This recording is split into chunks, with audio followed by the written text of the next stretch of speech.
박수 올려드리겠습니다. 네. 예, 제가 몸치인데 오늘 찬양이 너무 흥겨워서 제 몸이 이렇게 움직였습니다. 네, 너무 오늘 찬양 하나님께 다시 한번 영광의 박수 올려드리겠습니다. 네, 옆 사람과도 인사하시겠습니다. 반갑습니다. 축복합니다. 사랑합니다. 네, 오늘은 부활절 6번째 주일입니다. 우리는 요즘 예레미야서를 묵상하고 있는데요. 이 예레미야서를 통해서도 우리에게 주시는 하나님의 뜻이 분명히 있을 것입니다. 그 뜻을 깨닫는 이 시간 되시기를 바랍니다. 예레미야는 이스라엘 백성들에게 애타는 마음으로 임박한 심판과 하나님의 마음을 전하고 있습니다. 예레미야서 4장 19절 말씀 제가 읽어드리겠습니다.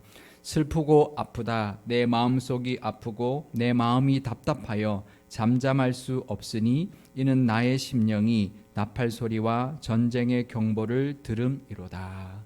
아멘. 예레미야가 지금 마음이 몹시 슬프고 아파서 잠잠할 수 없다라고 말하고 있습니다. 여기서 슬프고 아프다라고 번역된 말은 우리가 가지고 있는 성경에도 보면 밑에 각주에 나와 있는데요. 히브리어 원어로 메아이라는 그 원어를 쓰고 있는데요. 그 뜻은 내 창자여 내 창자여라는 뜻입니다. 그것을 이제 우리나라 말로 이렇게 번역을 한 것인데요. 지금 예레미야가 창자가 끊어질 듯한 아픔을 느끼면서 지금 전하고 있다는 뜻입니다. 단장이라는 한자어가 있습니다. 끊어질 단자에 창자 장자를 쓰는데요. 이것은 이제 중국의 진나라 때 환온이라는 장군이 총나라를 정벌하기 위해서 배를 타고 가다가 출정해서 배를 타고 가다가 잠시 정박했을 때 병사들이 숲에 있는 이제 새끼 원숭이가 이렇게 가까이 오니까 그 새끼 원숭이를 잡아서 우리가 이게 그 지루함을 좀 달래자. 그래서 새끼 원숭이를 데리고 배를 타고 다시 이제 출정하기 시작했습니다. 근데 그때 어미 원숭이가 이제 갑자기 나타나서 그 배를 따라오기 시작했습니다. 그래서 이제 그 배를 멈출 수가 없어서 계속 가는데요. 100리를 넘게 같이 따라오다가 배가 좀 이렇게 그 이제 물길이 좀 가까워지는 땅하고 가까워지는 그런 곳에 다다랐을 때 원숭이가 뛰어서 그 배에 올라탔습니다. 그리고는 그 새끼 원숭이를 안자마자 바로 그 순간 죽었습니다. 그래서 병사들이 궁금해서 왜 이렇게 갑자기 죽었을까? 그래서 배를 갈라봤더니 창자가 다 마디마다 다 끊어져 있는 거예요. 그래서 이 단장이라는 말이 나왔고요. 그래서 장이 끊어지는 아픔이라는 뜻을 가지는 그런 표현이 되었습니다. 우리나라 말에도 그런 표현이 있는데요. 애 끊는 어머니의 마음 이런 표현이 있죠. 우리가 애 끓는이라고도 이렇게 발음을 하는데 원래는 애 끊는입니다. 애가 바로 창자를 뜻하는 것이고요. 그러니까 창자를 끊는 듯한 아픈 마음이라는 뜻이고요. 또 애가 탄다라는 말도 있지요. 그러니까 창자가 타들어가는 듯한 그런 아픈 마음을 표현하는 말이 우리나라에도 있는 것입니다. 그것처럼 이스라엘의 이 말에도 내 창자여 창자여 중국에도 있는 말고 어느 이제 이 다른 나라에도 다 같이 있는 그런 표현이 바로 이 창자가 끊어지는 듯한 마음이 그 아픈 마음이 바로 이제 다 공통적인 것 같습니다. 예레미야 선지자가 이렇게 애 끊는 마음, 애타는 마음을 가지게 된 이유가 있었는데요. 이것은 바로 하나님의 마음이 그렇기 때문이었습니다. 그리고 이 예레미야에게 보여주었던 환상 때문이었습니다. 예레미야서 1장 13절과 14절, 16절 말씀을 우리 함께 읽어보도록 하겠습니다. 여호와의 말씀이 다시 내게 임하니라. 이르시되 내가 무엇을 보느냐? 대답하되 끓는 가마를 보나이다. 그 윗면이 북에서부터 기울어 졌나이다 하니 여호와께서 내게 이르시되 재앙이 북방에서 일어나 이 땅의 모든 주민들에게 부어지리라. 무리가 나를 버리고 다른 신들에게 분향하며 자기 손으로 만든 것들에 절하였은즉 내가 나의 심판을 그들에게 선고하여 그들의 모든 죄악을 징계하리라. 아멘.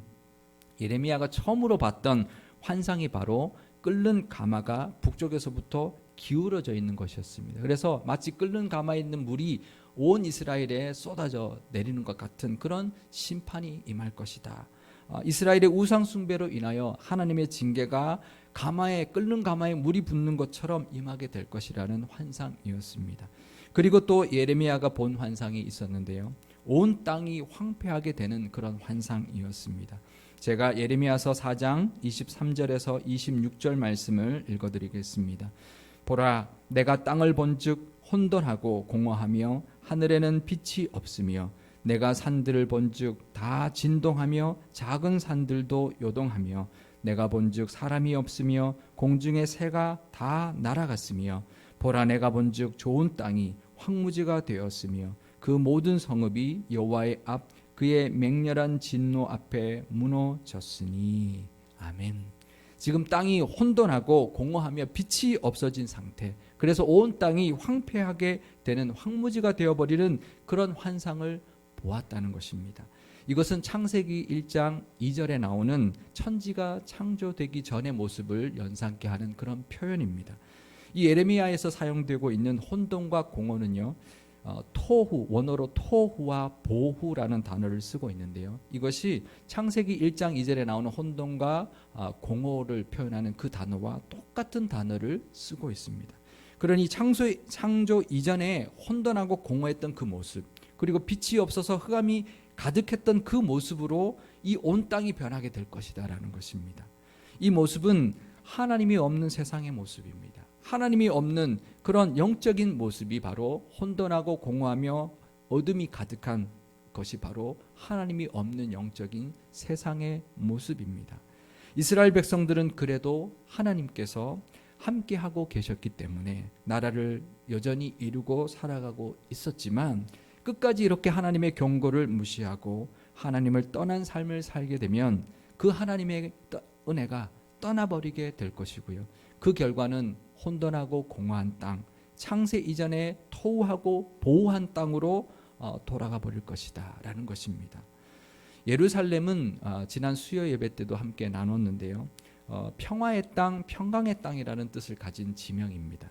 천혜의 요새였던 예루살렘이었기 때문에 함락하기가 매우 어려워서 붙여진 이름이었는데요, 아무리 예루살렘이 천혜의 요새라고 할지라도 하나님이 떠나버린 그 예루살렘은 바벨론에게 함락당하게 될 것이고 결국 폐허가 되어서 혼돈과 공허가 가득한 땅, 황폐한 땅이 되어버릴 수밖에 없다는 것입니다.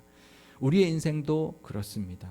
아무리 잘 나간다 하더라도요, 세상 사람들 중에 아무리 잘 나가는 사람이 있다 할지라도요, 하나님이 없는 사람은 그 인생은 혼돈과 공허가 가득한 인생일 수밖에 없습니다. 솔로몬 왕이 역사적으로 그 어떤 사람보다도 성공한 사람이었고 부귀영화를 누렸던 사람이었습니다. 하지만 그도 역시 하나님을 떠나서 우상 숭배에 빠졌을 때 그의 고백은 바로 모든 것이 헛되었다라고 고백하는 것입니다. 전도서 1장 2절 말씀을 우리가 함께 읽어보도록 하겠습니다. 전도자가 이르되 헛되고 헛되며 헛되고 헛되니 모든 것이 헛되도다. 솔로몬의 전도서의 시작은 바로 우리가 잘 아는 대로 헛되고 헛되며 헛되고 헛되니 모든 것이 헛되도다라고 시작합니다. 첫 시작이 바로 그것입니다. 솔로몬이 이렇게 고백하고 있다면 우리는 그의 말을 귀 기울여 들어야 합니다. 우리가 지금 쫓아가고 있는 것이 정말 헛되지 않는 것인가 말할 수 있는지 돌아볼 수 있어야 합니다. 정말 내가 쫓고 있는 것, 이것이 헛된 것은 아닌가. 열심히 살았는데 내 인생을 돌아봤을 때 이게 헛된 인생이었구나, 내가 헛된 것을 쫓았구나, 그때 깨닫는다면 얼마나 허무하겠습니까? 우리가 아무리 성공하고 노력한다고 해도 솔로몬이 누렸던 부귀영화와 권력을 누릴 수 없는데요, 그 모든 것이 헛되었다고 솔로몬이 고백하고 있다면 우리가 달려가고 있는 것을 돌아보아야 합니다. 영적인 눈으로 바라볼 수 있어야 합니다. 하나님 없는 인생은 헛되고 헛되니 모든 것이 헛된 공허한 인생일 수밖에 없고요, 혼돈에 가득한 인생일 수밖에 없습니다. 그런데 하나님을 믿는 우리도 그럴 수 있다는 것입니다. 마치 하나님이 없는 것처럼 하나님의 말씀에 귀 기울이지 않고 살아간다면, 세상에 한눈 팔면서 살아간다면 우리도 그럴 수 있다는 것입니다. 우리 인생 가운데 빛 되신 예수님을 모셔드리고 늘 예수님을 주인으로 모시고 하나님의 은혜를 바라보면서 하나님만을 앙모하며 살아가는 삶을 사시기를 바랍니다. 그럴 때 우리 인생은 의미가 있고요, 기쁨이 있고 보람이 있는 그런 인생이 될 것입니다. 그러실 수 있기를 축복합니다. 그러면 왜 이스라엘 백성들이 이렇게 우상 숭배에 빠졌을까요? 예레미야서 5장 24절 말씀을 제가 읽어드리겠습니다. 또 너희 마음으로 우리에게 이른 비와 늦은 비를 때를 따라 주시며 우리를 위하여 추수 기한을 정하시는 우리 하나님 여호와를 경외하자 말하지도 아니하니. 하나님께서 때를 따라서 이른 비도 내려주시고 늦은 비도 내려주시는데 도대체 왜 이스라엘 백성들은 하나님을 떠나서 우상을 숭배했을까요? 그런 하나님을 경외하자라고 말하지도 않는 이유가 도대체 무엇이었을까요? 그것은 바로 욕심 때문입니다.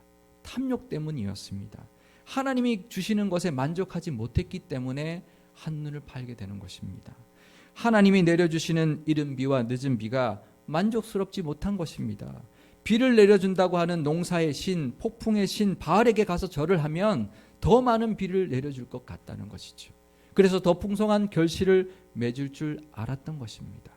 우상 숭배는 하나님이 주시는 은혜가 내게 족합니다라는 고백이 없을 때 우리가 생기게 되는 것이 바로 우상 숭배입니다. 하나님이 내게 주신 은혜가 내게 족합니다라는 그 고백이 없을 때 만족하지 못하고 내 욕심으로 딴 눈을 팔게 되고요. 그것이 바로 우상 숭배라는 것입니다. 우리 안에도 욕심이 끊임없이 솟아납니다.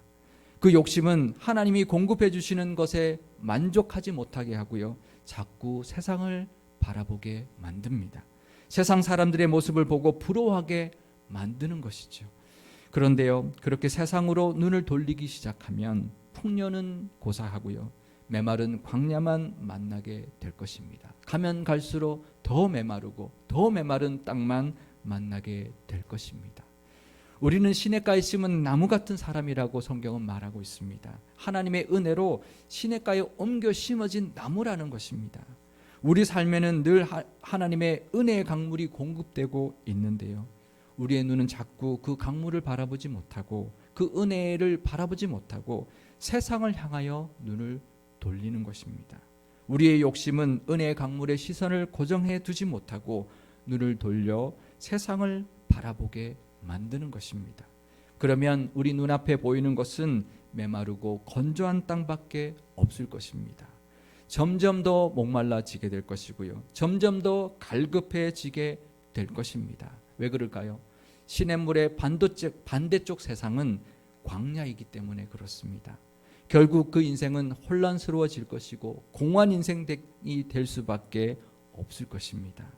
만약에 우리도 내 인생이 왜 이렇게 혼란스럽지? 내 인생이 왜 이렇게 공허하지? 라는 생각이 든다면 내 시선이 지금 하나님을 바라보고 있는 것이 아니라, 하나님의 은혜를 보고 있는 것이 아니라 하나님이 없는 세상, 하나님이 없는 광야를 향하고 있다는 뜻이라는 것을 기억할 수 있어야 합니다.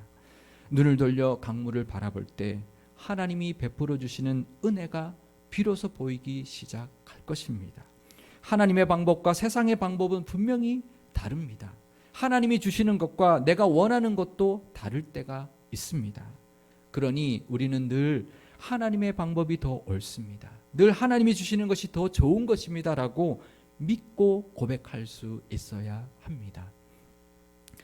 6월 중순, 다음 달 중순이 되면은요, 제 책이 또 두란노 출판사에서 출간이 되게 되었는데요, 작년에 출간했던 책은 아이들을 위한 기독교 환경 책이었습니다. 이 원고가 이미 있었고요, 또 이제 필요한 책이기 때문에 출간을 했지만 사실 더 필요한 책은 어른들을 위한 기독교 환경 책입니다. 요즘에 환경 문제가 워낙 심각하기 때문에 우리가 기독교인들이 이 환경을 어떻게 바라봐야 되느냐, 하나님 안에서 주신 하나님의 환경을 어떻게 알고 또 지금 이 현재의 환경 문제를 어떻게 바라보면서 우리가 살아야 되느냐, 또 하나님께 은혜를 구해야 되느냐를 설명해주고 나누는 그런 책이 꼭 필요하다. 그래서요, 어른 버전의 원고를 이제 부탁을 했고 제가 이제 넘겨주었습니다. 그래서 지금 편집하고 있어서요, 다음 달 이제 중순에는 이제 출간이 되는데요, 그 책 앞부분에 제 간증이 들어가게 되었습니다. 왜냐하면 요즘 독자들은 이 책을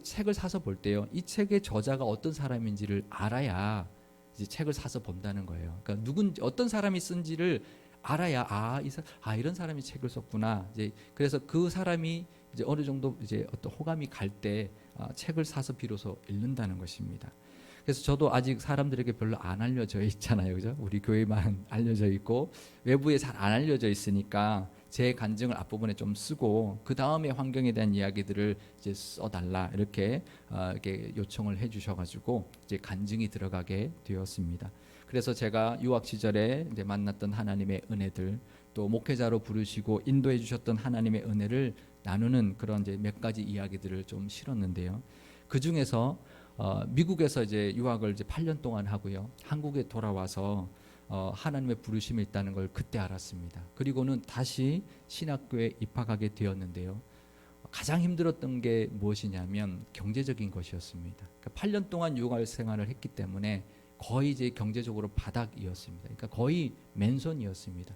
돌아오면 이제 직장 없고 새 출발을 해야 되는 그 시점에 다시 하나님의 부르심으로 신학교를 입학했으니 이제 시간 강의를 해도요, 방학 때는 월급이 없잖아요. 그러니까 전도사 사례로 우리 가족 4명이 살아야 되는 거예요. 근데 그 딸이 초등학생이었고 둘째 딸이 유치원이니까 이 경제적인 부담, 이 가장으로서 그 부담감이 너무나 큰데요.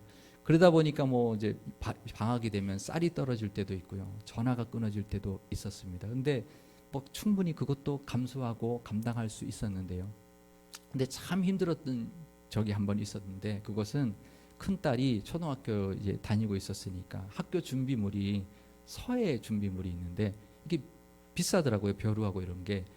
그거 사줄 돈이 없는 거예요. 그래서 딸에게 가서 친구한테 빌려 쓰라고 그러고 학교를 보내는데 마음이 너무 아픈 거예요. 그래서 하나님께 기도했습니다. 보내고 난 다음에 하나님, 제가 하나님 부르심에 순종하고 나가는 것은 충분히 감당할 수 있는데요, 제 딸에게는 너무 미안한 길입니다. 그렇게 하나님께 한탄하면서 기도를 했는데요. 그러던 중에 이제 어느 날 그쯤에 이제 아내가 이제 뭐 반찬도 변변치 않죠. 야채밖에 없는 그런 상황에서 이제 된장찌개로 이제 저녁을 준비를 해서 이제 나와서 먹으라는 말을 듣고 제 방에서 나왔는데요. 근데 그 무거운 마음을 들고, 정말 이 마음이 무거운 그 마음을 들고 식탁에 앉는데요. 이제 이미 우리 아내와 두 딸이 앉아 있는 것을 보고는 제 마음속에서 감사가 터져 나오는 거예요. 그동안 제가 보지 못했던, 정말 된장찌개 하나라도 이렇게 놓고 온 가족이 건강하게 화목하게 살고 있다는 것이 얼마나 감사한지, 그동안 감사하지 못했던 것이 하나님께 정말 감사해야 되는 일이라는 것을 그 순간 깨닫게 되었습니다. 우리가 욕심의 눈에 멀면은요, 하나님이 주시고 있는 은혜를 보지 못하고 감사하지 못하는 것입니다. 하나님 안에서 이렇게 화목하게 저녁 한 끼라도 온 가족이 식탁에 둘러앉아서 웃으면서 행복하게 먹을 수 있다는 것이 얼마나 감사한지 마음속 깊은 곳에서 감사가 터져 나왔습니다. 그래서 돌아보니까요, 하나님이 베풀어 주시고 계시는 은혜가 너무 많은 거예요. 내 욕심의 눈이 가려서 못 보고 있었던 것입니다. 그렇게 하니까요, 하나님이 신대원 그 3년 동안요, 하나님께서 우리 가족을 지켜주시는데요, 한 끼도 굶지 않게 만들어 주셨습니다. 쌀이 떨어진 적이 있었다고 그랬죠. 근데 쌀이 떨어졌는데요, 누가 성미를 들고 봤어요. 요즘 누가 성미를 줍니까? 우리 집에 쌀 떨어졌단 말 아무한테도 안 했습니다. 근데 쌀 떨어진 그 순간 성미를 들고 오는 거예요. 그리고 필요한 것이 있을 때마다 하나님이 다 공급해 주셨습니다. 그 하나님의 은혜를 경험하는 정말 소중한 시간을 가질 수 있었습니다. 제가 아마 목사가 되지 않았다면 평생 모르고 지냈을, 그래서 그것을 하나님의 은혜로 여기지 못하고 또 갈급해하고 또 요구하고 또 하나님 앞에 섭섭해하면서 살았을 텐데요, 그때 하나님의 은혜가 너무나 컸다는 것을 제가 경험하게 되었습니다. 하나님을 떠나서 세상을 쫓아 살면은요, 채워도 채워지지 않는 메마른 땅 같은 인생을 살 수밖에 없습니다. 하나님의 은혜를 보지 못하면요, 늘 불만이고 늘 메마르고 늘 목마른 인생을 살 수밖에 없습니다. 그러니 고통이죠. 해산하는 여인의 고통소리 같은 신음소리가 끊이지 않는 것이 바로 하나님이 없는 인생, 하나님의 은혜를 보지 못하는 인생이라는 것입니다. 이스라엘 백성들은 하나님이 경고하시는 그 말씀도 듣지 않았습니다. 예레미야서 6장 10절 말씀을 제가 읽어드리겠습니다. 내가 누구에게 말하며 누구에게 경책하여 듣게 할꼬. 보라, 그 귀가 할례를 받지 못하였으므로 듣지 못하는도다. 보라, 여호와의 말씀을 그들이 자신들에게 욕으로 여기고 이를 즐겨하지 아니하니. 하나님의 은혜도 이스라엘 백성들이 보지 못했지만 하나님의 말씀도 듣지 못했다는 것입니다. 하나님의 말씀을 복으로 여겨도 시원찮은데요, 하나님의 말씀을 욕으로 여기고 즐거워하지도 않았다는 것입니다. 하나님이 깨닫게 해주시는 은혜를 깨달으며 사실 수 있기를 바랍니다. 하나님 주신 은혜를 보면서 사실 수 있기를 바랍니다. 하나님이 하시는 말씀을 복으로 여기며 사실 수 있기를 바랍니다. 그런데 하나님이 이렇게 또 말씀하십니다. 예루살렘 거리에 한번 가봐라. 거기에서 정의를 행하고 진리를 구하는 자를 한 사람이라도 찾는다면 내가 이 예루살렘을 용서할 것이라고 말씀하고 있습니다. 예레미야서 5장 1절 말씀을 우리 함께 읽어보겠습니다. 너희는 예루살렘 거리로 빨리 달리며 그 넓은 거리에서 찾아보고 알라. 너희가 만일 정의를 행하며 진리를 구하는 자를 한 사람이라도 찾으면 내가 이 성읍을 용서하리라. 아멘. 우상 숭배로 가득했던 그 예루살렘이 의인 10명도 아니고요, 2명도 아니고 한 사람이라도 찾는다면 내가 그 땅을 용서할 것이라 말씀하고 있는 것입니다. 그 한 사람이 없어서 이 예루살렘은 결국 멸망하여서 황폐하게 되었습니다. 정말 돌 위에 돌 하나도 남지 않는 그런 땅이 되어버렸습니다. 하나님은 지금도 하나님 앞에 바로 서 있는 한 사람을 찾고 계십니다. 우리도 하나님의 그 부르심에 하나님 제가 여기 있습니다라고 고백하면서 그 하나님의 음성을 듣고 순종하고 하나님이 베푸시는 은혜에 감사하면서 하나님의 뜻대로 살아가는 그 한 사람이 되실 수 있기를 바랍니다. 그 한 사람을 하나님은 지금도 찾고 계시기 때문입니다. 내가 하나님이 찾으시는 그 한 사람이 될 때에 나로 인하여 내 가정이 복을 받고요, 우리 목장이 복을 받고 우리 교회가 복을 받게 될 것입니다. 내가 속해 있는 모든 것이 나 때문에, 나 한 사람 때문에 복을 받게 될 것입니다. 우리 교회가 하나님 앞에 바로 서 있을 때 하나님의 은혜의 강물을 바라보는 시냇가에 심은 나무 교회 같은 교회가 될 때에 우리 교회로 인하여 이 지역이 복을 받게 될 것입니다. 지금도 신실한 믿음의 사람을 찾고 계시는 하나님 앞에 인정받는 그 한 사람이 되실 수 있기를 바랍니다. 욕심을 따라 세상을 바라보며 메말라가는 것이 아니라 하나님이 찾으시는 그 한 사람이 되어서 하나님의 은혜의 강물을 이 메마른 세상에 흘려보내는 은혜의 통로로 사실 수 있기를 바랍니다. 그래서 나로 인하여 하나님의 은혜가 이 메마른 세상과 이 땅과 이 지역에 흘러가게 하는 그 한 사람이 되실 수 있기를 주님의 이름으로 축원드립니다. 기도하시겠습니다. 하나님 아버지, 이 땅에 구원의 빛으로 오신 예수님이 아니었다면 우리는 아직도 흑암이 가득하며 공허한 인생을 살고 있을 텐데 빛 대신 하나님의 자녀가 되게 해주신 그 은혜에 감사드립니다. 하지만 우리는 여전히 하나님이 공급해 주시는 그 은혜에 만족하지 못하고 우리의 시선을 돌려 세상을 바라보며 세상의 것을 탐하며 살 때가 있음을 고백합니다. 세상을 바라보면 바라볼수록, 세상 속으로 빠져들면 빠져들수록 혼돈하고 공허하며 늘 메마르고 목마르게 하는 곳이라는 것을 깨닫는 지혜를 허락하여 주옵소서. 그래서 우리 인생이 헛된 것을 쫓아다니지 아니하며 허비하지 않게 하시고 하나님이 주시는 은혜를 발견하며 감사하는 믿음의 눈을 허락하여 주옵소서. 하나님이 주시는 은혜에 만족하며 살 수 있는 믿음도 더하여 주옵소서. 나로 인하여, 그런 하나님이 찾는 그 한 사람 나로 인하여 내 가정과 내가 속해 있는 모든 곳에 하나님의 은혜가 흘러가게 하는 하나님이 찾으시는 그 사람이 되게 하여 주옵소서.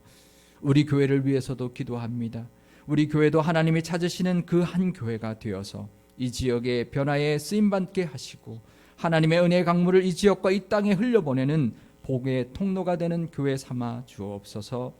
우리 구주 예수 그리스도의 이름으로 기도드리옵나이다. 아멘.